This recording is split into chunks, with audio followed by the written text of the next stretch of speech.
à tous. Aujourd'hui, je vais vous présenter en détail comment j'ai conçu Linguanora, qui est une application de traduction basée sur des modèles préentraînés du Transfer Learning, des API et toute une démarche de programmation intelligente.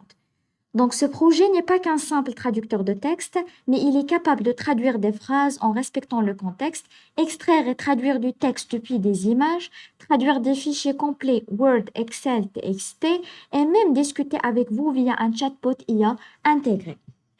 Avant de se prolonger plus loin, je vais d'abord expliquer l'architecture de mon dossier principal, mon traducteur, qui inclut à son intérieur beaucoup de fichiers .java. Donc, j'ai travaillé avec Java, HTML et CSS.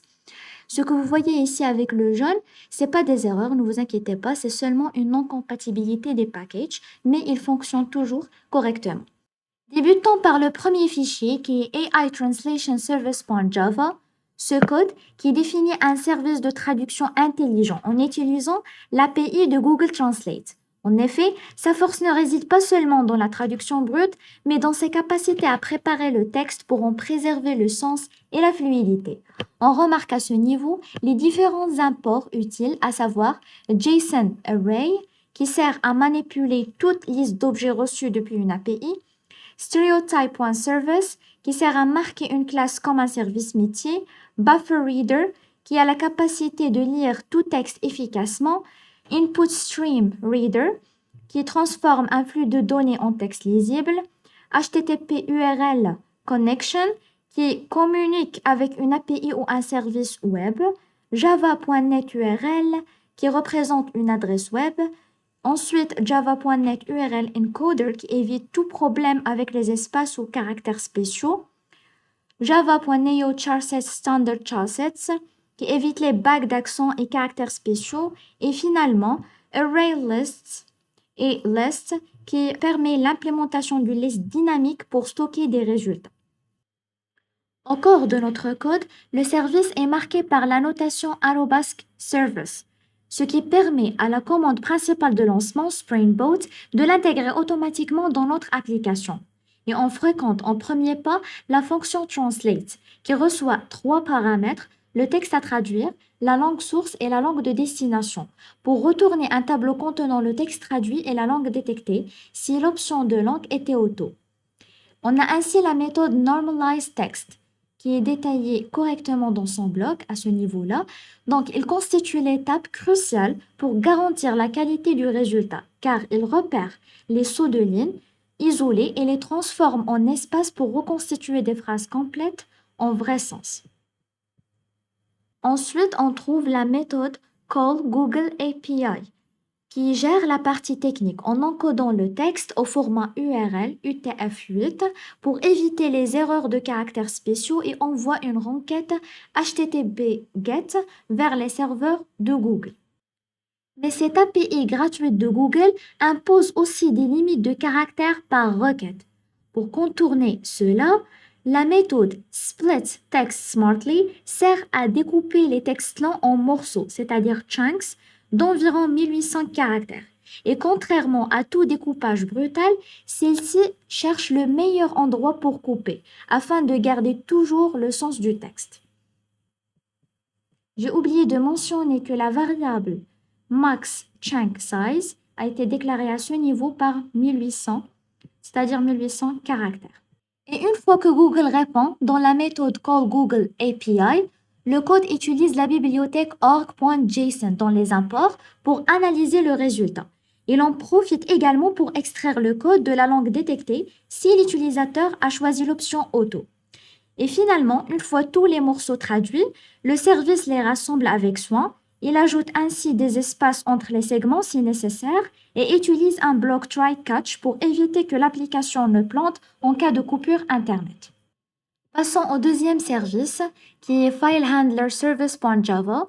Ce dernier agit comme un chef d'orchestre, capable de manipuler différents types de fichiers, à savoir texte, Word et Excel. Donc, comme d'habitude, on commence par l'importation des différentes bibliothèques nécessaires, chacune dédiée à une mission spécifique. Par exemple, UserModel et XSF Wordbook sont dédiés à lire et écrire des fichiers Excel indépendamment du format. User Model et Word Processing GML, ils sont utilisés pour manipuler les fichiers Word. On a ainsi XML Cursor et XML Object qui permet de naviguer et manipuler des documents XML, et etc. Par la suite, le service commence par injecter l'AI Translation Service pour déléguer la traduction, notant ainsi qu'il ajoute un BOM, Byte Order Mark, au début du fichier généré, qui est un petit marqueur invisible garantissant que le fichier sera correctement ouvert par des logiciels comme Notepad ou Excel sans corrompre les caractères spéciaux. Arrivons à la méthode TranslateTXT qui traite les fichiers de texte brut, c'est-à-dire les fichiers TXT en traduction. Ensuite, la fonction TranslateDocs utilisant la bibliothèque Apache POI afin de gérer les documents Word en utilisant une manière chirurgicale. Tout d'abord, elle extrait le texte, le traduit, puis remplace le contenu original tout en essayant de conserver la structure de document. Puis, la partie Translate Excel qui gère et traite les feuilles de calcul en naviguant à travers une hiérarchie stricte. Depuis le classeur, il navigue vers le feuille, les lignes, jusqu'à les cellules. Et le code vérifie spécifiquement si la cellule contient du texte par le test celltype.string avant de lancer la traduction, pour ne pas écraser des calculs ou des expressions mathématiques. Pour la gestion idéale des documents Word, le code utilise la technique avancée Scan and Translate XML. En effet, au lieu de simplement lire les paragraphes, cette technique utilise un curseur XML pour trouver toutes les balises de texte WT, afin d'atteindre du texte parfois caché dans des zones complexes du document. Puis, la méthode Translate Paragraph Directly, qui s'occupe de la cohérence visuelle. Parfois, lorsqu'un paragraphe Word est traduit, il peut être composé de plusieurs morceaux de texte appelés runs, avec des styles différents. Ce service simplifie cela en regroupant la traduction dans un seul bloc propre. Et finalement, on trouve la méthode Force Arabic Style, qui intervient pour forcer l'alignement à droite et activer le mode BD, c'est-à-dire bidirectionnel, au niveau du XML de chaque type de fichier, en cas de traduction en arabe. Le troisième fichier, mon traducteur application.java, c'est ce code qui constitue le point de départ vital de notre projet. Bien qu'il soit court, il joue le rôle de cerveau pour l'ensemble du système. Spring, présente dans les bibliothèques et dans cette notation, c'est elle qui configure tous les serveurs et les outils nécessaires selon les bibliothèques présentes, comme le moteur de traduction ou le gestionnaire des fichiers. Puis la classe mon traducteur application contient la célèbre méthode Public Static Void Main. C'est ici que tout commence. Lorsque nous lançons l'application, l'ordinateur cherche précisément cette ligne pour savoir par où débuter l'exécution. Finalement, le lancement du contexte Spring Application.run qui a pour mission de initialiser tout l'écosystème Spring. En effet, il démarre notamment le serveur web interne, prépare les routes pour nos futurs formulaires de traduction et s'assure que tous les services communiquent bien entre eux. Quatrièmement, le Translation Control.java, qui est l'interface publique de notre application. Comme d'habitude, en premier lieu, on importe toutes les bibliothèques nécessaires. À titre d'exemple, Tesseract pour la reconnaissance du texte depuis des images et tout l'ensemble des imports utiles pour la création d'une application Spring Boot qui expose des API REST, gère des uploads de fichiers, communique via HTTP, traite du JSON, lit et génère des documents Word et Excel et même construit des réponses HTTP complètes, etc. Le contrôleur à ce niveau est marqué par @REST-control et @REST-mapping/API. Cela signifie que toutes les adresses de notre traducteur commenceront par /API. Passons à la méthode TranslateText qui gère les requêtes les plus directes. En effet, il reçoit un objet JSON contenant le texte et les langues, l'envoie à l'AI Translation Service, puis renvoie une réponse propre. C'est le flux standard utilisé pour les traductions instantanées de phrases ou de mots. Puis Translate Image, et c'est la partie la plus complexe, car il utilise le Tesseract OCR pour lire le texte à l'intérieur d'une image envoyée. Et comme Tesseract utilise les codes à 3 lettres, exemple FRA pour symboliser le français, et Google des codes à 2 lettres, la méthode MapLang de Tesseract construit et fait le pont entre ces deux mondes. Et une fois le texte extrait, le code supprime tous les caractères bizarres et les espaces superflus avant d'envoyer le résultat final à la traduction. Ensuite, la méthode TranslateFile qui agit comme un aiguilleur selon l'extension du fichier reçu, Word, Excel ou TXT. Et elle appelle par la suite la méthode correspondante du File Handler Service. À la fin du code, les classes TranslateRequest et TranslateResponse servent de conteneurs de données. En effet, ils permettent de structurer proprement les échanges, à savoir request, ce que l'utilisateur envoie, quoi traduire, dans quelle langue, et response, c'est-à-dire ce que le serveur renvoie, texte traduit, texte original détecté et langue source détectée.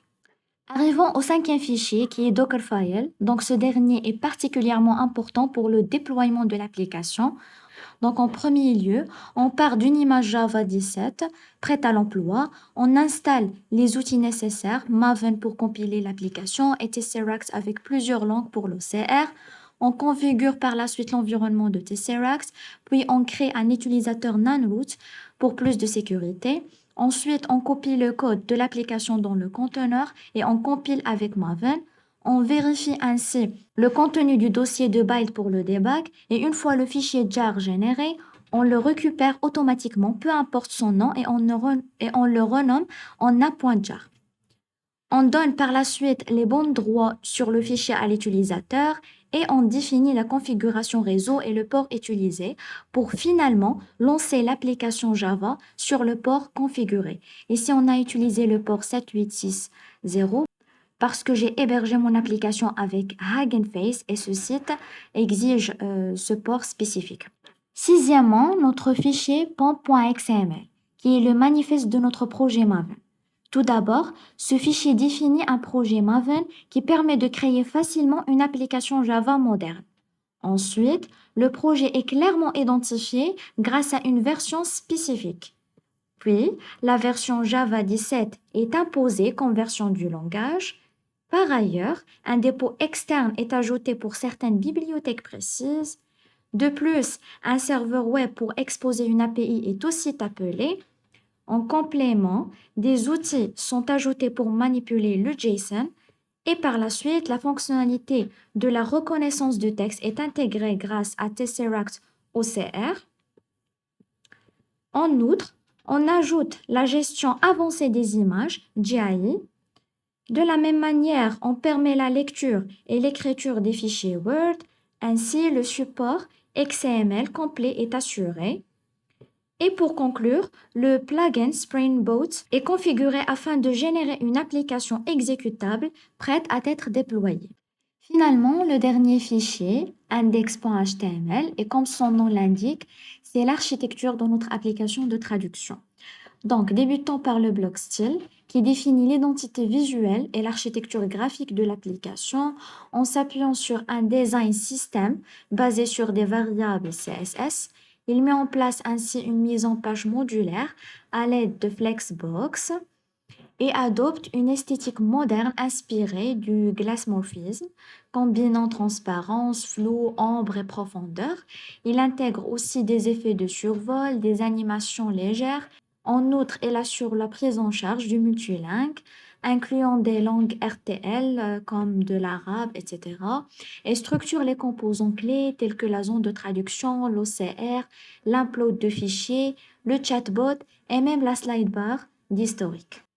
En se naviguant plus profondément dans le corps de notre code, on fréquente la balise body qui a pour mission la structure supérieure, dans laquelle nous établissons l'identité visuelle avec un en-tête contenant le logo, mais surtout le système de navigation par onglet qui permet de basculer fluidement entre le mot texte et l'IA sans oublier l'accès rapide à l'historique.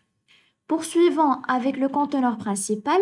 La première section est dédiée à la traduction et il se compose d'une barre de contrôle pour la sélection des langues et de deux zones distinctes, l'une pour la saisie, texte ou image, et l'autre pour le résultat. Notez bien l'ajout ergonomique des outils de dictée, de lecture et d'effacement rapide.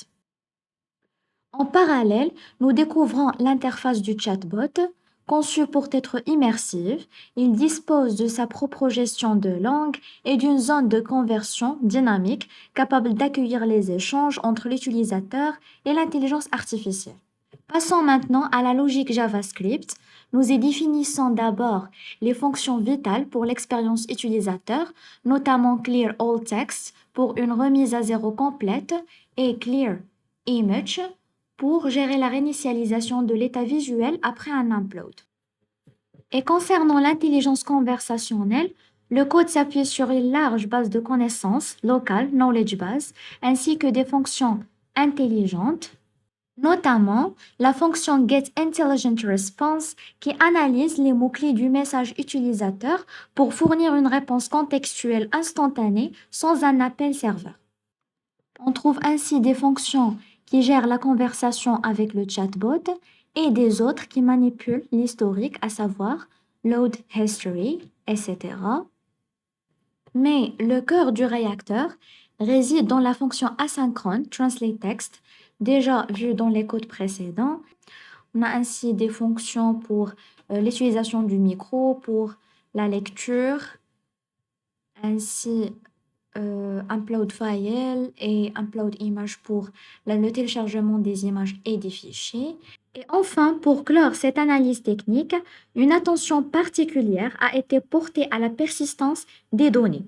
En effet, un système complexe d'observateurs surveille chaque interaction pour sauvegarder l'état complet de la page, à savoir texte, scroll, image, dans le stockage local, en garantissant qu'aucune donnée n'est perdue lors du changement d'onglet ou du rafraîchissement. Donc après cette démarche de programmation intelligente et une fois hébergée, le site Hugging Face a rendu l'application accessible via un lien unique, le voici. Donc voilà notre interface, accessible via ce lien unique. On va en premier lieu laisser la langue non détectée, la langue source non détectée. Et on pourrait taper quelques mots pour les traduire. Voilà, donc on a déjà mentionné que notre application supporte la traduction entre 5 langues, turc, arabe, anglais, français et espagnol. Donc, merhaba est un mot turc, voilà, il a été déjà détecté que la langue source est turque. On peut entendre la lecture Merhaba. et même la traduction. Hello. On peut essayer de traduire avec d'autres langues, par exemple français, arabe, espagnol. Et voilà. On peut même changer du texte et taper une phrase, par exemple.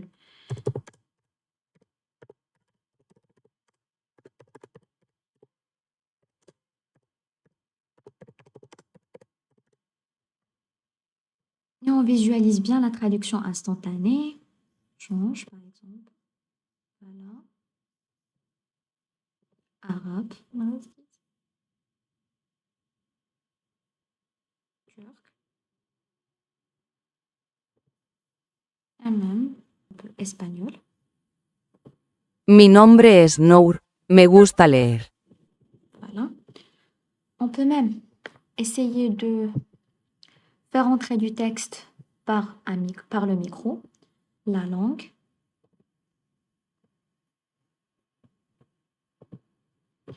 I know you very well. Voilà. Pardon, traduction en arabe par exemple. Voilà. Turc. Seni çok iyi tanıyorum. I know you very well. Ouais. Maintenant, on va essayer d'importer une image. Par exemple, celle-ci. Mais d'abord, je dois changer la langue de destination.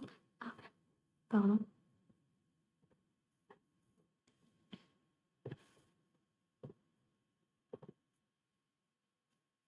La langue détectée est bien évidemment le français.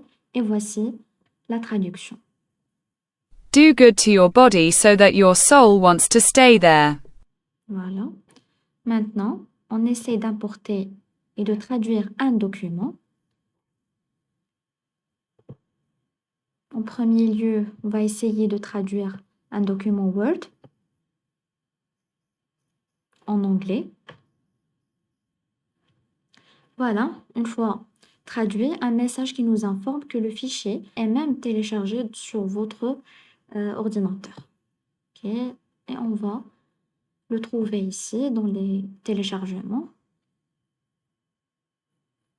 Nommez bien traduction. Voilà. Et la traduction en anglais a été bien correctement effectuée. Notons bien que ce document était rédigé en français. Voilà. Voilà. Et voici sa traduction en anglais. On peut même essayer de traduire un autre document, par exemple TXT. Voilà. Mais maintenant, on va changer la langue, par exemple, de destination en espagnol, par exemple.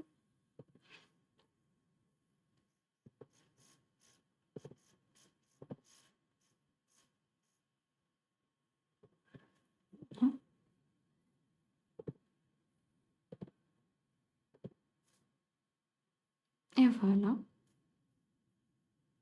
Le fichier TXT était bien traduit en espagnol en conservant la même mise en forme du fichier original. Voilà, je vais vous montrer le fichier original. Voilà, était en turc.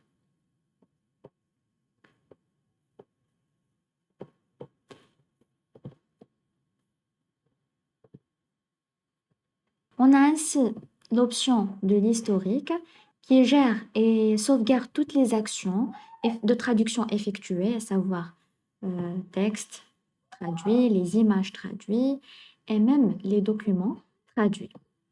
Naviguons maintenant au deuxième onglet qui est Chatbot, qui peut supporter aussi la discussion avec les 5 langues.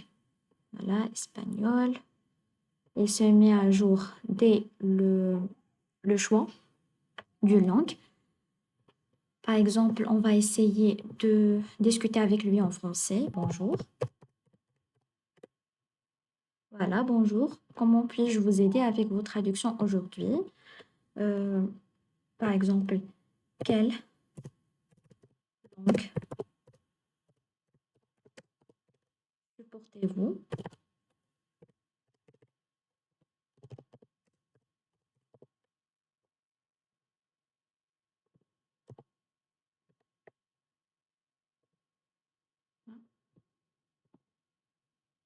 Voilà, notre système est optimisé pour 5 langues clés, français, anglais, espagnol, arabe et turc. Quelles sont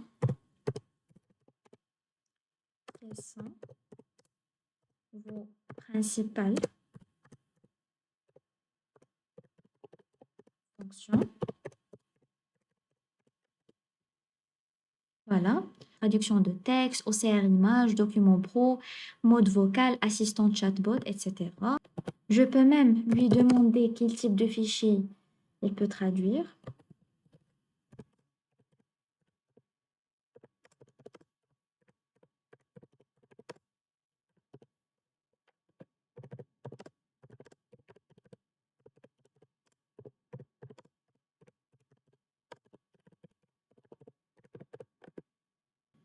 Voilà, il m'a répondu en m'informant que pour les documents, je peux télécharger un Word, Excel, texte brut, c'est-à-dire TXT, et pour les images, je peux importer JPG, JPEG, PNG. Notons bien que les fichiers PDF ne sont pas supportés directement, mais les Excel et Word sont parfaitement traduits.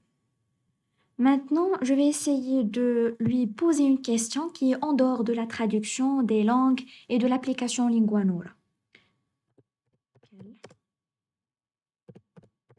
Quelle heure est-il?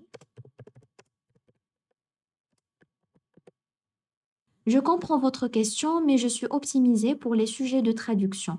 Essayez de me demander quelque chose sur les langues, la traduction ou les fonctionnalités de notre application. Donc, il ne peut pas répondre en dehors de la traduction et de les fonctionnalités acquises par l'application Linguanora.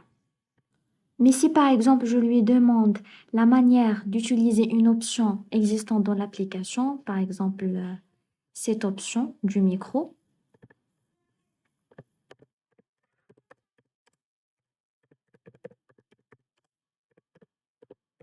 l'audio, pardon. Voilà, il m'explique la démarche à suivre afin de parler pour que l'application saisit le texte et même pour écouter la prononciation, il m'informe sur l'option haut-parleur. Donc voilà, ce haut-parleur. Et voilà, cette discussion a été un aperçu sur la manière avec laquelle le chatbot gère la communication avec un utilisateur. Donc, cette démarche effectuée par la langue française peut être effectuée par n'importe quelle langue entre les cinq. Et on efface. J'ai oublié de vous prouver que la traduction respecte bien la mise en forme du texte à traduire. Je peux rouler ce texte en le traduisant par exemple en espagnol. Et on verra bien la même mise en forme du texte original, c'est respecté. Même pour l'arabe, on a l'alignement vers la droite et la traduction instantanée tout en respectant la mise en forme du texte original. On efface. Et à ce moment, on arrive à la fin de notre projet et je vous demande un grand merci pour votre attention.